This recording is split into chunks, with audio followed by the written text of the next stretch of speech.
Los niños pueden salir a iglesia infantil, se van de viaje al cosmos haciendo lo correcto. Que Dios bendiga ese ministerio también. Qué hermoso ministerio estaba levantando el Señor acá. Hechos capítulo 1 verso 8. Venga conmigo, hermano, la palabra de Dios. Hechos capítulo 1. Hechos 1 verso 8. Hechos 1 8. Hechos 1 8. Jesús, hablando con sus discípulos antes de partir, antes de ser recibido arriba en el cielo, sus discípulos le hicieron una pregunta muy interesante. Le dijeron: ¿vas a restaurar el reino de Israel, a Israel en este tiempo? Y el Señor Jesús les dice: no se preocupen de eso, les dijo. No les toca a ustedes saber que las sazones que tiene el Señor con este asunto. Pero sí les da una promesa tremenda. ¿Qué dice el verso 8, hermanos? Pero recibiréis poder cuando haya venido sobre vosotros, ¿quién, hermano? El Espíritu Santo, y me seréis testigos en Jerusalén, en toda Judea, en Samaria y hasta lo último de la tierra. En otras palabras, en la actualidad diríamos: hermanos de Nueva Esperanza, van a ustedes a recibir poder, tendrán el poder del Señor cuando haya venido sobre ustedes el Espíritu Santo, iglesia. Y ustedes como iglesia van a ser testigos en Rubidoux, en Riverside, en todo el condado, y van a ir hasta más allá de sus límites. Pero eso solamente cuando permitan que el Espíritu Santo tome su lugar en su vida. ¿Cuántos dicen amén a eso? Inclinen su rostro, por favor. Padre, te doy gracias, Señor. Bendice el mensaje que nos traes ahora, Padre. Que seamos, Señor, fieles atendiendo a tu palabra. Que escuchemos el mensaje que tú tienes para nosotros, para que podamos, Señor, en el poder del Espíritu Santo, ser testigos de las maravillas que tú de antemano ya tienes para nosotros. Si hay alguien que no te conoce, Padre, si hay alguien que necesita de ti, que desesperadamente necesita fuerzas para salir adelante, escúchalo, Señor. Te pido por Eugenio, Padre, por este joven de una manera especial, Señor, para que se afirme en ti, Señor. Y Padre, te ruego también para que nosotros seamos evidencia de maravillas en tu nombre. En el nombre de Jesús oramos, y su iglesia dice amén. Vaya conmigo a la Biblia en Génesis capítulo 2, 1 y 2, hermanos, aunque usted tiene ya leído, porque creo que está leyendo la Biblia. ¿Cuántos dicen amén? Y usted ya ha leído esta parte, ha sido muy escarbada, y no me voy a detener en todos los versos, solo en algunos, pero tenga lista ahí su Biblia abierta. Miren, hermanos, el título del sermón de ahora es manifestando el poder en el Espíritu Santo. Manifestando el poder en el Espíritu Santo. ¿Cómo yo puedo demostrar que tengo a Cristo en mi vida? ¿Cómo puedo yo demostrar que el Espíritu Santo habita en mí? ¿Cómo puedo decirle a la gente, o que las personas vean que el Espíritu Santo está en mí? Bueno, hermano, eso lo vamos a descubrir ahora. Y déjeme decirle algo, ahí en sus Biblias, la creación de Dios la encontramos en el capítulo 1, ¿sí o no? Pero también como una lupa gigante, como cuando estaba haciendo Dios la creación, de repente como una lupa para enfocar en un solo aspecto de la creación. En el día 6 de la creación está el capítulo 2. Y la creación de Dios, hermano, nos habla, nos relata en el libro de Génesis, capítulo 1 y 2, y nos habla perfectamente del corazón bondadoso y poderosamente bueno de Dios al crear todas las cosas. Es bueno notar el tremendo poder en su creación, pues Dios hablaba y las cosas que se hacían, ¿sí o no, hermanos? Eso es increíble en el poder de Dios, y el poder en sí mismo como Dios creador, pues hablaba y todo era creado. Y lo que más me maravilla de esta parte de la Escritura es cómo se gozaba de todo lo maravilloso que Él hacía. La Escritura dice en Génesis, en varias partes de la Biblia, dice: vio Dios que era bueno. Vio Dios que era bueno. Sin embargo, hermanos, es importante notar que para crear al hombre, en el capítulo 2, para crear al hombre, Dios no habló. Él no dijo, hágase el hombre, como cuando dijo, háganse las plantas, hágase la luz, hágase el mar, hágase esto. No, Dios no habló, sino que se habló a sí mismo. Se habló a sí mismo. Pues en el capítulo 1, verso 26 dice, hagamos al hombre. Hagamos. Habló, Dios se habló a sí mismo. Hagamos. Dios no dijo, hágase el hombre. Dios dijo, hagamos al hombre. Y Dios descendió a la tierra. Y dice que del polvo de la tierra creó Dios a quién, hermanos? Al hombre. Y miren, no dijo, vive, sino que de él sopló aliento de vida. ¿No te maravillas de eso, mi hermano? A los animales les dijo, háganse los animales y las bestias y todo. Pero al hombre se dijo Dios a sí mismo, hagámoslo. Dios desciende y del polvo de la tierra, como una masa, construye al hombre, y de él mismo, de Dios mismo, sopla aliento de vida. Alégrate, has sido creado la imagen y semejanza de Dios. ¿Cuántos dicen amén a eso? ¿No le das un aplauso al Señor por esa bendición, hermano? O sea que no vienes del mono, ni eres producto de la evolución, ni de todas esas Darwin ideas y todas esas cosas tontas y ridículas que el hombre ha inventado. Dios mismo descendió y sopló aliento de vida en el hombre, creándolo con sus propias manos. Una vez que contempla la creación y percibe que el hombre está solo, eso nos dice el capítulo 2, cuando dice, no es bueno que el hombre ¿qué? Esté solo. De repente vio que todos los animalitos y todas las cosas tenían una conexión, pero el hombre estaba solo, había soledad. Esto rompía el orden y no armonizaba con el designio de la voluntad de Dios. Y un día lo hace dormir y de su costado saca una costilla. Y entonces vea lo que dice el capítulo 2, verso 22 y 23. Y de la costilla que Jehová Dios tomó del hombre, hizo una mujer y la trajo al hombre. Dijo entonces Adán, esto es ahora hueso de mis huesos y carne de mi carne. Esta será llamada varona, porque del varón, ¿qué dice la palabra? Fue tomada. Me encanta la palabra.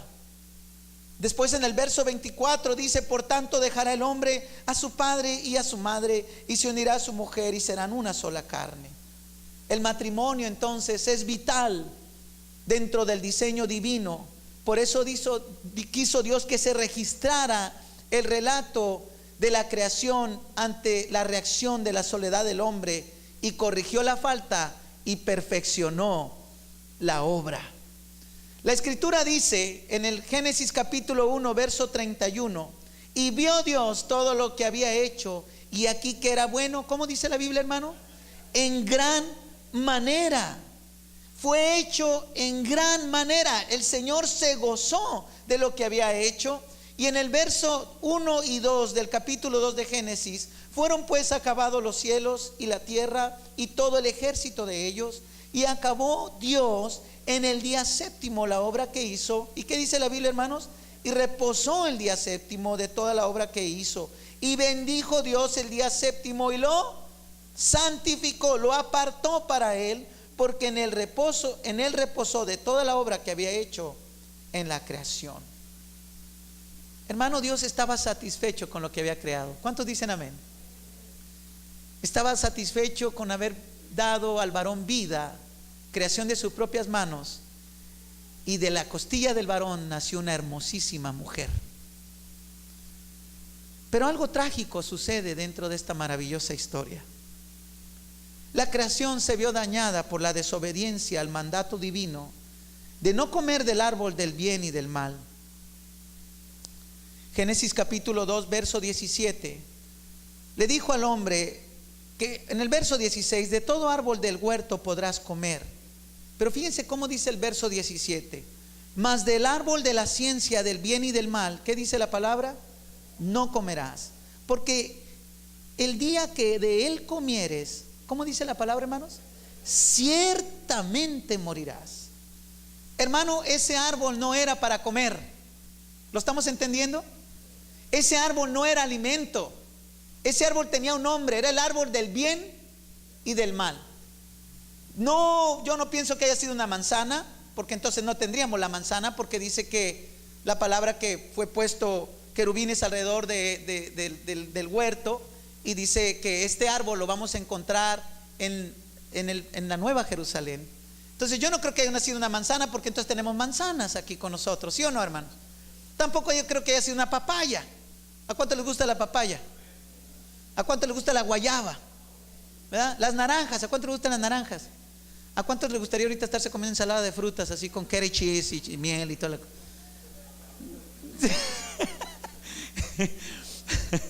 Ya me dio hambre, hermanos. No creo que haya sido ninguno de esos frutos, porque en realidad este árbol no era para comer. Sin embargo, el hombre y la mujer desobedecen. Génesis capítulo 3, verso 6, nos dice la palabra de Dios que vio la mujer que el árbol era bueno para comer. ¿Se acuerdan que el árbol no era para comer? Sin embargo, la mujer lo vio bueno para comer, y que era agradable a los ojos y árbol codiciable para alcanzar la sabiduría. Y tomó de su fruto y comió, y dio también a su marido, el cual comió así como ella. Algo extraño sucedió en ese momento. La hermosura de la creación se vio dañada. Pecaron ante Dios, y el pecado cambió su visión. Ya no veían como Dios miraba. El árbol que miraban ya no era malo, para ellos se volvió bueno, agradable y codiciable. También el diablo les había dicho que serían como Dios, y pasó lo contrario, pues el hombre y la mujer se hicieron como el diablo. Perdieron la capacidad de hacer el bien y adquirieron la naturaleza pecaminosa, que va de continuo solamente el mal, como decíamos la semana pasada en Génesis capítulo 6, verso 5, si quiere usted leerlo. Vio Jehová que la maldad de los hombres era mucha en la tierra, y que todo designio de los pensamientos del corazón de ellos era de continuo solamente el mal. Romanos capítulo 3, verso 18, no hay temor de Dios delante de sus ojos. Cuando el hombre peca, hermano, cuando nosotros pecamos contra Dios, cuando nosotros hacemos cosas indebidas, malas, indecentes, inmorales, cuando ofendemos con nuestra boca, no hay temor de Dios en nuestras vidas. Porque si hubiera temor de Dios, no lo haríamos. ¿Cuántos dicen amén? Si supiéramos lo horroroso que es el pecado, no pecaríamos contra Dios. ¿O usted alguna vez se ha comido un perro muerto, hermano? ¿Usted se ha comido algo descompuesto? Pues cuando usted peca, eso es lo que usted está tomando. Eso que Dios le desagrada, el pecado, que Dios lo ve con ojos terribles. Eso contaminado, sucio, que daña tu vida, llamado pecado. Cuando nosotros lo hacemos, nosotros estamos ingiriendo la maldad de Él. Hermano, el pecado dañó lo que Dios había hecho y dañó nuestra visión en cuanto a Dios. Como consecuencia del pecado, hermano, perdió el hombre la imagen y naturaleza de Dios. Adquirió la terrenal, animal y diabólica. Como consecuencia de esto fue sacado, echado fuera del jardín del Edén. Así nos dice la palabra de Dios en Génesis 3, 23 y 24. Dice la palabra ahí que le sacó Jehová del huerto del Edén para que labrase la tierra de que fue tomado. Echó pues fuera al hombre y puso al oriente del huerto de Edén querubines, ángeles y una espada encendida que se revolvía por todos lados para guardar el camino del árbol de la vida. Hermano, qué triste cuando somos echados porque fallamos. ¿Sí o no, hermano? Qué triste que te despidan del trabajo por incompetente. Qué triste, hijo, cuando te corren de la casa por desobediente. Qué triste cuando, hija, cometes un acto inmoral en tu casa y eres echada afuera. ¿Sí o no te duele? ¿Sí o no te duele perder la comunión de tu familia? Si uno te duele perder la comunión primeramente con Dios porque sabe que lo que haces está mal. Es terrible, ¿sí o no, hermanos? ¿Cuántos dicen amén? Qué terrible quebrantar la ley de Dios. Qué terrible perder el amor de los seres queridos por haberles fallado. ¿Dicen amén, hermanos? Tal vez en este momento estás pensando, así como yo, también le fallé a Dios. Todos nosotros le hemos fallado a Dios. Y por esta causa, Romanos 3:23 declara: por cuanto todos pecaron, están destituidos de la gloria de Dios. Como vemos, el pecado destruyó la primera creación, y Dios, para restaurar al hombre, tuvo que hacer una nueva creación. Génesis capítulo 6 nos dice que la maldad llegó a tal grado que Dios se arrepintió de lo que había hecho y destruyó toda la creación con un diluvio. Solo Noé y su esposa y 3 de sus hijos, Sem, Cam y Jafet, y sus esposas se salvaron, 8 en total. Sin embargo, todos sabemos que el problema del pecado, el ladrón no roba porque sus manos lo llevaron a robar. El ladrón roba porque en su corazón tiene el deseo de robar. ¿Cuántos dicen amén? El que es ofensivo con su boca, no le eche la culpa a la boca y diga: ay, esta boca mala que tengo, y me voy a comer chile para que se me quite. No, hermano, no es tu boca, es tu corazón. La rebeldía con tus padres no es por tus padres, es porque tú en tu corazón eres rebelde contra tus padres. El problema no está en lo afuera, está en el corazón. ¿Cuántos dicen amén a eso? Entonces Dios, mirando la situación del hombre, mirando que el corazón es el que gobierna la vida del hombre, Dios decidió conquistar el corazón tuyo y mío. ¿Cómo lo hizo? Dice Lucas 19:10: porque el Hijo del Hombre vino a buscar y a salvar lo que se había perdido. ¿Qué fue lo que se perdió? El hombre perdió la imagen de Dios y el hombre se perdió a sí mismo. Entonces viene Jesucristo buscándonos a la salvación y restauración. ¿Cuántos dicen amén, hermano? Jesucristo, hermano, es la imagen del Dios invisible, el primogénito de toda creación. Así dice la Escritura en Colosenses 1:15. También dice en Hebreos capítulo 1 verso 3 que Jesucristo, el cual siendo el resplandor de su gloria y la imagen misma de su sustancia, y quien sustenta todas las cosas con la palabra de su poder, habiendo efectuado la purificación de nuestros pecados por medio de sí mismo, se sentó a la diestra de la majestad en las alturas. Romanos 8:29 nos dice: porque a los que antes conoció también los predestinó para que fuesen hechos conforme a la imagen de su Hijo, para que Él sea el primogénito entre muchos hermanos. La manera de conquistarnos, hermanos, fue al corazón, y a eso vino Cristo. ¿Cuántos dicen amén? Entonces, el propósito eterno de la compra de nuestro pecado, de la redención, hermanos, además de reconciliarnos con Dios, era devolvernos su imagen que habíamos perdido en aquella creación. Y para ello tenía Jesucristo que deshacer las obras del diablo. ¿Quién provocó que Eva pecara y Adán pecara? ¿Quién motivó al pecado? El diablo. ¿Cuántos dicen amén? Dice la Escritura que se disfrazó de serpiente y vino y engañó a Eva, y Adán pecó por su propia voluntad. Para ello entonces era necesario que Jesucristo viniera, dejando su trono de gloria.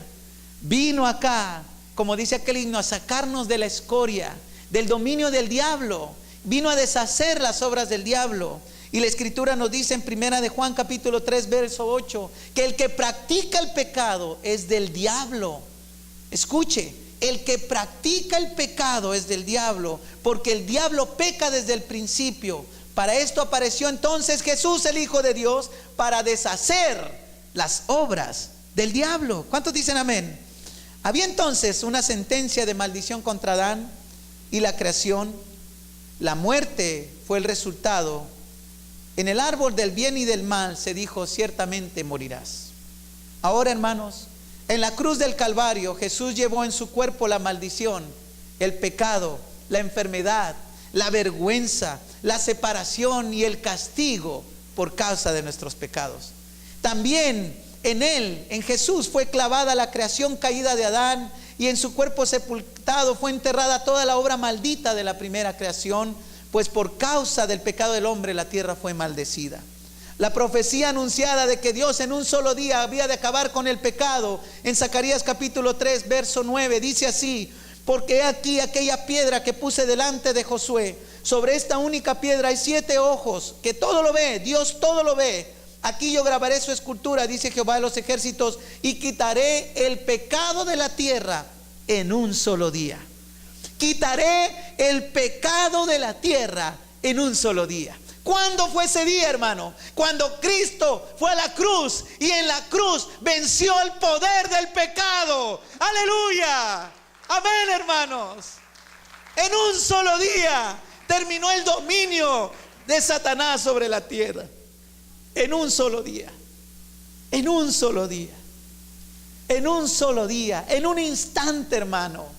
Venir a los pies de Cristo en un instante. Dios tiene el poder de transformar tu vida. ¿Cuántos dicen amén? Dios no podía comenzar una nueva creación sin terminar la anterior. Así que quitó lo primero para establecer lo postrero. Así dice la Biblia en Hebreos 10:9. Hermanos, hay una tremenda similitud y la entrega de su vida de nuestro Señor Jesucristo. Vean ustedes, hermanos, ¿en qué día fue creado el hombre?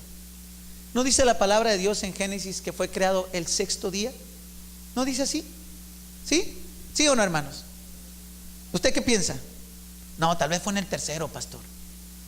Tal vez andaba en la playa, hermano, y salió. ¿Cuándo cree usted que fue creado el hombre? 6º día. En el mismo día que hizo a los animalitos, en ese mismo día fue creado el hombre. 6º día. ¿Cuántos dicen amén? Pero ¿se acuerdan que nosotros fuimos creados y formados por la mano de Dios? ¿Amén? Ok, 6º día. Miren ustedes, en el 6º día, que pudiéramos decir con nuestros días de hoy, ¿qué día es el 6º día? No. ¿Viernes? ¿Viernes o no? A ver, ¿cuál es el primer día de la semana? Domingo. Hoy es el primer día de la semana. ¿Sí o no, hermano? Ok. Para nosotros el primer día de la semana comienza mañana. Para algunos el martes. Apenas para unos el miércoles va empezando. Y el jueves ya andan y el viernes ya van saliendo. Ah, caray. Entonces, el primer día es hoy, ¿sí o no, hermano? ¿Cuándo fue el 6º día? Viernes. Ok. El 6º día fue creado Adán, ¿sí o no? ¿En qué día murió Jesús en la cruz? Viernes. En el día en que fue creado Adán, en ese mismo día fue Jesucristo a la cruz para destruir lo que Adán había destruido por su propio pecado. ¿Estamos entendiendo? Fue en el mismo día, viernes, que la creación caída de Adán fue destruida en la cruz. ¿Cuántos dicen amén? ¿No les da gusto eso? Ahora, el sábado, que es el 7º día, ¿qué sucedió el sábado en la creación? Dios reposó de todo lo que había hecho, ¿sí o no? Y lo santificó, ¿sí o no? Lo apartó para él. En el 6º día, ¿qué ocurrió con Jesús? Después de la cruz, estaba ahí. ¿Qué pasó? ¿Qué pasó el sábado? Estaba sepultado, ¿sí o no? Reposó de la obra que vino a hacer para nosotros. ¿Están escuchando, amados? El reposo de Dios en la creación y lo santificó. Jesús lo estaba reposando, pues todas las cosas que Dios le pidió que hiciera, Jesucristo las cumplió. Y estaba reposando el día sábado, hermano, en esa tumba. Imagínense, qué tremenda similitud. Amén, hermanos. Es que es tremendo, hermano. Consumado es, dijo Jesús en esa cruz. Y descansó su cuerpo en la tumba de la obra que realizó. Y el domingo, que es hoy el primer día de la semana, para el pueblo judío seguían sus rutinas de toda la semana. Era el primer día. ¿Qué sucedió con la resurrección? ¿Qué sucedió con Jesucristo el domingo, el primer día? resucitó. ¿Cuántos dicen amén a eso? Ok, y en el primer día de la creación, ¿qué sucedió? ¿Qué hizo Dios el primer día de la creación, hermanos? ¿Cómo que el viernes o cómo que en el cielo? ¿Qué hizo? ¿Qué dice la Biblia que hizo el primer día de la creación el Señor? No, Dios, ¿qué hizo el primer día en la creación? ¿Tienen Biblia y no saben? No. Hizo la luz. Ay, gracias, hermano. Vio la luz con mi hermano. Denle un aplauso porque lo sacó del atolladero donde estaban, hermano. Gracias, Eric. Se hizo la luz. ¿Qué salió de la tumba, hermano? La luz. Dijo Jesús: yo soy la luz del mundo. Amén, hermano. Resucitó con el resplandor de su gloria.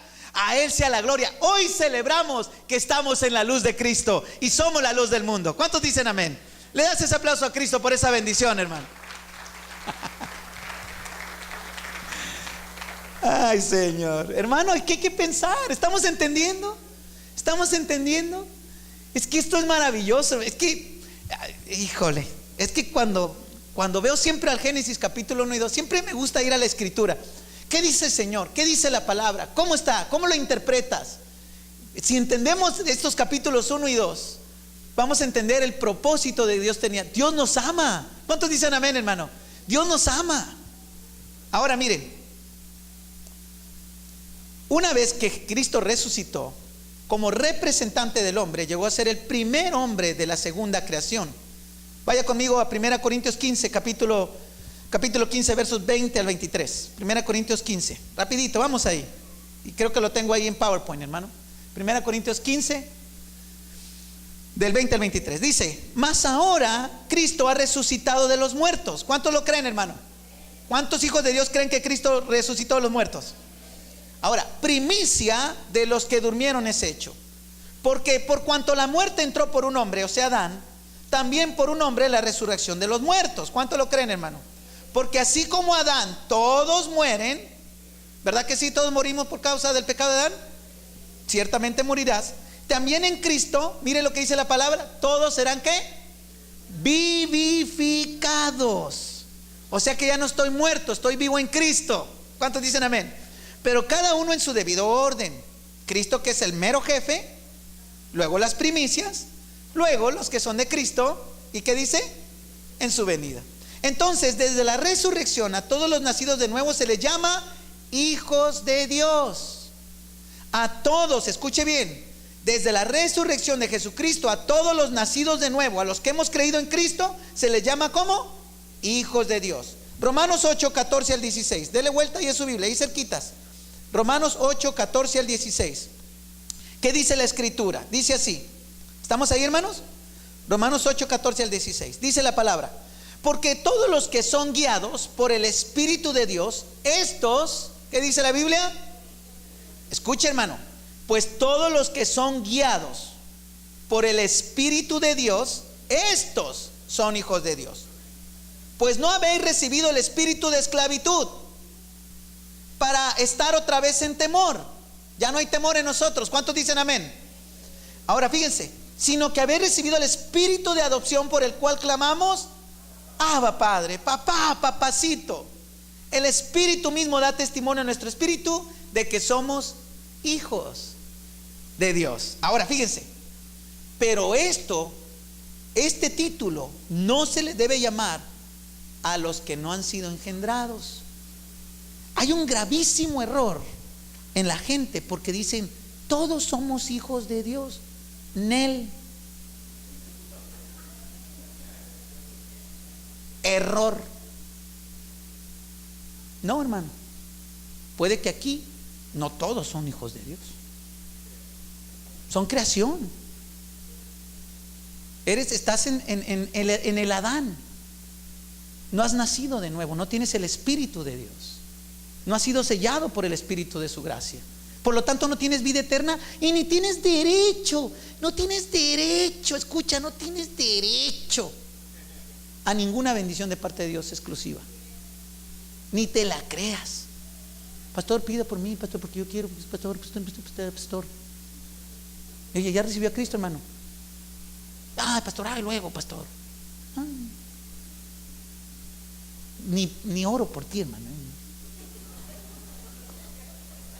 No te va a llegar. La verdad. Ay, Señor, por favor, cámbialo, llévatelo, pero haz algo con este. Es lo único que puedo pedir. No quieras las bendiciones de Dios, no las tienes. Tal vez por eso dices, ve que otros bien andan bien suave, bien bonito, bien alegre, cantan, alaban, se gozan, leen la Biblia, sirven, andan para todo lado como loquitos. Ay, mire, eso parecen locos ahí, todos ahí, pues esos hermanitos, puro amor. Y tú no lo puedes experimentar porque no eres de Dios. ¿Sí me explico, hermano? Entonces, no todos son hijos de Dios. No todos son hijos de Dios. Solo aquel que ha sido engendrado por Él. Romanos capítulo 8, verso 9, ahí cerquitas de donde están. Mas ustedes no viven según la carne, los que hemos sido engendrados por Dios, sino según el Espíritu. Si es que el Espíritu de Dios mora en ustedes. Y si alguno no tiene el Espíritu de Cristo, ¿cómo dice la Biblia? Ese es de Él. ¿Así dice? ¿Cómo dice la Escritura, hermanos? No es de Él. Hay unos muy buena onda. Ay, hermanito, no te preocupes, vente, tú eres mi hermano. No, tú no eres mi hermano. Si no tienes a Cristo, tú no eres mi hermano.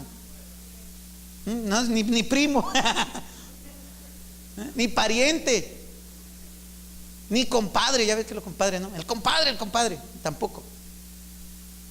No, hermano. ¿Cómo puede entonces ser engendrado por el poder de Dios? Juan capítulo 1, verso 12 y 13. Vamos ahí, hermano, la escritura. Juan capítulo 1, verso 12 y 13. Mire lo que dice la palabra. Juan capítulo 1, verso 2. ¿Cómo puedo ser engendrado? Si esta es la pregunta que usted tiene ahí, se la va a contestar el Señor. Dice la escritura: mas a todos los que le recibieron, a Jesús, a los que creen en su nombre, en Jesucristo, les dio potestad de ser hechos, ¿qué? Hijos de Dios. Ahí está la clave, hermano. Ahora, los cuales no son engendrados de sangre, ni de voluntad de carne, ni de voluntad de varón. No por compadrazgo, uña, ¿cómo le llaman eso cuando lo hacen así para el gobierno? Dedazo presidencial, camaradería, no. O porque mi padre es pastor, no. Mis hijos tienen cada uno a Cristo, hermano.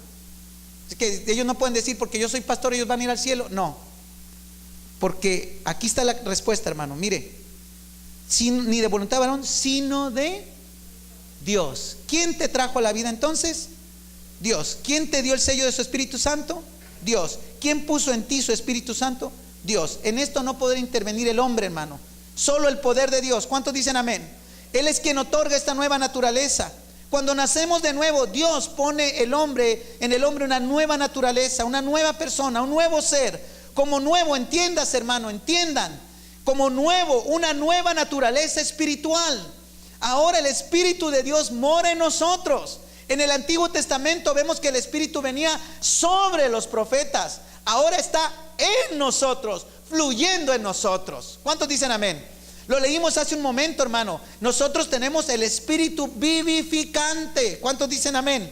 Ahora tenemos el Espíritu vivificante porque Cristo mora en nosotros y Cristo no muere. ¿Cuántos dicen amén? Entonces tenemos una nueva naturaleza. Solo los que han nacido de nuevo, los creyentes en Cristo que han nacido en el Espíritu, tienen esa bendición. El apóstol Juan habla bastante de los que han nacido de Dios y dice que únicamente, escuche bien esto porque aquí ya decíamos un momento, manifestación en el poder del Espíritu. Ok, hermano, yo vengo a los pies de Cristo y entrego mi corazón a Él. ¿Ahora qué? El apóstol Juan nos da una referencia a esa nueva naturaleza. Dice que los que han nacido de Dios, y únicamente los que han nacido de Dios, estos son los que aman. Porque los que no han nacido de Dios no aman, hermanos. Vamos a 1 Juan capítulo 4 versos 7 y 8. ¿Están escuchando, amados? Ya no están escuchando todos. ¿Están escuchando? Vamos a comprobarlo con la escritura. Primera de Juan, la primera carta del apóstol Juan, en el capítulo 4, versos 7 y 8. ¿Están ahí listos? Dice: amados, ¿cuántos amados hay aquí? Amémonos unos a otros, porque el amor es ¿de quién? de Dios. Todo aquel que ama es, ¿qué, hermano? Nacido de Dios y conoce a Dios. El que no ama no ha conocido a Dios, porque Dios es amor. Quiere decir que los que hemos nacido de nuevo, hermanos, amamos, y el que no ama no ha conocido a Dios, no ha nacido de nuevo. ¿Por qué el amor? Porque la Escritura nos dice que Dios es amor, y es el primer ingrediente del fruto del Espíritu Santo. Dice que el fruto del Espíritu Santo es amor. ¿Cuántos dicen amén? Tú amas entonces porque has sido creado por Dios. Y repito, porque Dios es. ¿Cuántos dicen amén? A ver, díganlo todo. Dios es. Díganlo más fuerte. Dios es. Entonces,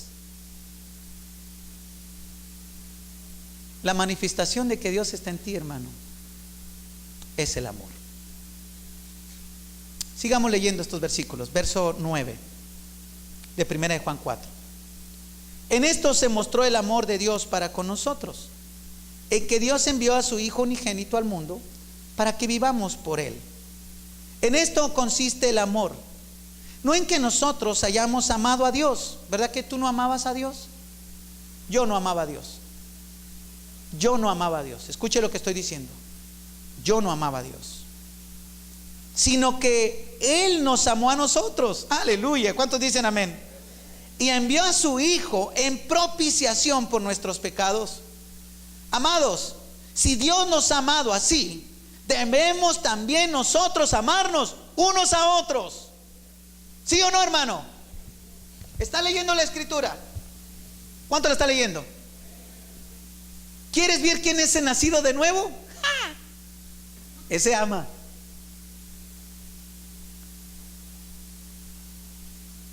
Verso 12. Nadie ha visto jamás a Dios. ¿O alguno ya vio a Dios? Ni en sueño lo han visto, ni lo verán tampoco. Dios es espíritu, y los que le adoran a Dios en espíritu y en verdad, ¿qué dice la palabra? Es necesario que adoren. Sigo leyendo. Si nos amamos unos a otros, Dios permanece en nosotros y su amor se ha perfeccionado en nosotros. En esto conocemos que permanecemos en Él y Él en nosotros, en que nos ha dado de su Espíritu. Y nosotros hemos visto y testificamos que el Padre ha enviado al Hijo, el Salvador del mundo. ¿Sí o no? Evangelizamos y decimos que Cristo fue enviado por Dios para salvar al mundo de nuestros pecados. Todo aquel que confiesa que Jesús es el Hijo de Dios, Dios permanece en Él y Él en Dios. Y nosotros hemos conocido y creído el amor que Dios tiene para con nosotros. ¿Por qué, hermanos? Dios es amor. Están leyendo su Biblia, ¿verdad? Y el que permanece en... Lean la Biblia, hermano, porque luego me están viendo a mí con cara de... ¿No me aman, pues? Ok, vean la Biblia. Y el que permanece en amor, permanece en Dios. ¿Y qué hace Dios? Dios en Él. En esto se ha perfeccionado el amor en nosotros, para que tengamos confianza en el día del juicio. Pues como Él es, así somos nosotros en este mundo. Dios es amor. ¿Cuántos dicen amén? En el mundo, en el amor, perdón, no hay temor. ¿Verdad que no, hermanos? No hay temor en el amor, sino que el perfecto amor, no el que anda buscando lo suyo, echa fuera el temor, porque el temor lleva en sí castigo, de donde el que teme no ha sido perfeccionado en el amor. ¿Estamos entendiendo, hermano? Nosotros le amamos a Él porque Él nos amó primero. Si alguno dice, yo amo a Dios, y aborrece a su hermano, y dice la Biblia que los mentirosos no heredarán el reino de los cielos. Fuerte, ¿verdad? Fuerte. Y la Biblia no dice, es medio mentiroso, es light, es medio cristiano, es mentira piadosa, es el besito mua mua y me doy la vuelta y oye, conejo. ¿Qué dice la Biblia? Es mentiroso. Pues el que no ama a su brother o a su sister, o los cholos a su wifi, sí, el wifi dicen, no. a su esposa o a su hermano, ¿no?, a quien ha visto, porque lo tiene enfrente, ¿cómo puede amar a Dios a quien no ha visto? Por favor. Y nosotros tenemos este mandamiento de él: el que ama a Dios, ame también a su hermano. Ahí está, hermano, la clave. ¿Quiere usted andar en el Espíritu? ¿Quiere sentir el poder de Dios en su vida? ¿Quiere experimentar el amor de Dios? Ame. Entréguele su corazón al Señor. Déjese de cosas. Ame. Ame a su hermano. Ámelo. Mire, que usted y yo no nos merecíamos que Dios nos amara. Pues éramos peor que muchas veces al hermano que juzgamos. ¿Sí o no? Nomás que como que ya como andamos medio santurrones, ya nos creemos más machines que el otro hermano que la anda regando. No, hermano. Manifestación del poder de Dios es amar a tu hermano. Amar, hermanos, dice la Biblia en Corintios 13, y usted léalo después. Amar es, mi hermano, no estoy hablando de tolerancia, ¿ok? Porque las mujeres, ay, tengo que amar a mi esposo aunque me esté poniendo toda morada. No. Y como el Señor dice que habrá moradas en el cielo, pues ya, Señor, mi esposa me está preparando, voy a llegar morada al cielo. No, ese no es amor. Eso se llama violencia, domestic violence. Si no, pregúntenle al sheriff que está ahorita acá y le va a decir cómo. No, yo no estoy hablando de eso, hermano. Tampoco el amor tranza, ¿verdad? Una pruebita de amor, ese no. No, la Biblia no habla de eso. El amor agape. Mire, mi hermano Ezequiel, yo lo amo al hermano. Y el hermano expresa ahorita, igualmente, él me ama a mí. Nos amamos no porque nos caemos bien y porque él es el diácono, es el pastor y me tiene que hacer caso, ya nos pusimos de acuerdo, no. Nos amamos porque tú amas a Cristo, yo amo a Cristo. Somos hijos del mismo Padre. Y lo amo al hermano. Tiene defectos, yo también los tengo. Tenemos errores, también los tenemos. Pero el amor que nos tenemos nos permite orar, apoyarnos, salir adelante. ¿Sí me explico, hermano? Pero también en el mismo amor, también yo he tenido a veces que decir, hermano, estas son aguas con esto, o sea, hay que tener cuidado con estas cosas. Y corregir. ¿Sí me explico, hermano? Estoy diciendo corregir, no tolerar. Eso es amor. Así es que, hermano, la primera manifestación en el poder del Espíritu Santo es amor. Y si lo necesitas, pídeselo a quien es la fuente de amor. Dice su palabra, Dios es. Incline su rostro. Padre, te doy gracias, Señor, por la manera tan hermosa que nos has hablado esta tarde, por la manera tan especial, por ese gran amor que tienes para con nosotros. Pues, Señor, nosotros no te amábamos como tú nos amas, Señor, ni aún hemos aprendido a amarte como tú nos amas. Pero ruego, Padre, que esta manifestación del poder del Espíritu Santo sea en cada uno de nosotros, que el amor fluya, Padre. Que no se diga, Señor, que te amamos y no amamos a nuestro hermano, porque entonces somos mentirosos y los mentirosos no heredarán el reino de los cielos. Padre, si hay aquí algún mentiroso, si hay alguien que diciendo que te ama y no se ha puesto en paz con su hermano, Señor, Padre, toca su corazón. Ayúdalo, Padre, a que primero busque tu rostro y se acerque a ti, que se descubre a sí mismo, Señor, porque realmente no podemos amar a alguien cuando nosotros no hemos entendido que te tenemos que amar a ti primero. También no podemos, Señor, amar al prójimo cuando nosotros no nos amamos a nosotros mismos. Por eso, Padre, ruego en este bendito tiempo, Padre, para que tú toques el corazón de mis hermanos y nos levantes en esa manifestación del amor entre unos a otros, porque creo que es el ingrediente principal del buen cristiano. Pero si hay alguien que necesita amor, ese amor tuyo, Señor, ese amor que transforma, ese amor que perdona, ese amor que restaura, ese amor que anima, ese amor que levanta, Padre, ese amor sincero y puro que no ha podido encontrar, si está delante de ese amor, Padre, que en esta tarde tenga ese encuentro contigo. No hay nadie más maravilloso para amar que el mismo amor que es Dios. te invito a que en esta tarde hagas esa confesión de fe y le digas al Señor de la siguiente manera: bendito Dios, en esta tarde reconozco, Señor, que he pecado. He buscado en otras fuentes el amor, pero ahora entiendo que tú eres amor. Pero también, Señor, en mi corazón me he dañado a mí mismo. Hay resentimientos, amarguras, tristezas. No puedo amar a aquella persona, pero hoy he entendido que tú eres amor y yo necesito ese amor para poder amar a los demás. Padre, si hay alguien aquí entre nosotros como hijos tuyos que aún no hemos aprendido a amarnos mutuamente, llevamos años aquí en la iglesia y aún no hemos aprendido a amarnos, Señor, yo te pido que despiertes a tu iglesia para que tenga cuidado, porque no podemos decir que te amamos sin amar a nuestros hermanos. Padre, si hay alguien aquí, pues, que en esta tarde entregue su corazón a ti, di de la siguiente manera: si quieres ese amor fiel y verdadero en tu vida, entrego mi corazón a ti, Señor, reconociendo que Jesucristo dio su vida por mí. Recibo ese amor tuyo en esa cruz y el perdón de todos mis pecados y mis errores. Arranca de mi ser toda amargura, todo sentimiento, y ayúdame a vivir en amor de acuerdo a tu palabra. Porque yo creo, Jesús, que tú eres mi Señor y mi Salvador, y te declaro, Padre, el único en mi vida. En el bendito nombre de Jesús te doy las gracias, Dios. Amén y amén.